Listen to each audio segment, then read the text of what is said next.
आता पाहूया टॉप 9 महत्त्वाच्या बातम्या। पालघरमधील वैतरणा नदीपात्रामधून अवैध वाळू उपसा सुरूच। सेक्शन पंपाद्वारे रात्री 12 ते सकाळी 6 वाजेपर्यंत वाळू उपसा। वाळू माफियांच्या दहशतीमुळे नागरिकांमध्ये भीतीचं वातावरण। चंद्रपुरातील ताडोबा अंधारी व्याघ्र प्रकल्पामधील ऑनलाईन बुकिंग घोटाळ्यातील आरोपींवर ईडीची कारवाई। आरोपी रोहित ठाकूर आणि अभिषेक ठाकूर यांची 13,71,00,000ची मालमत्ता जप्त।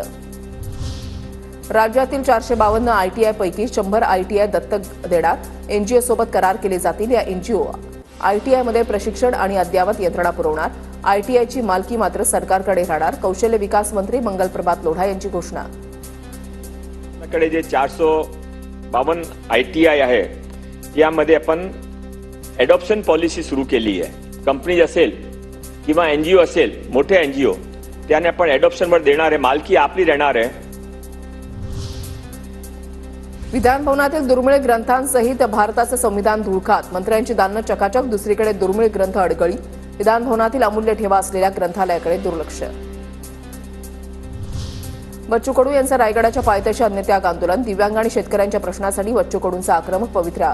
पुढील 3 दिवस आंदोलन सुरू राहणार।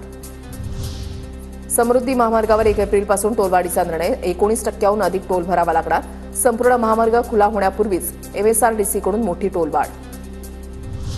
8.25 लाख बहिणींनी घेतला योजनांचा डबल लाभ। सूत्रांची माहिती, नमो शेतकरी आणि लाडकी बहिणी या दोन्ही शासकीय योजनांमधून वर्षाला 30,000 रुपयांचा लाभ।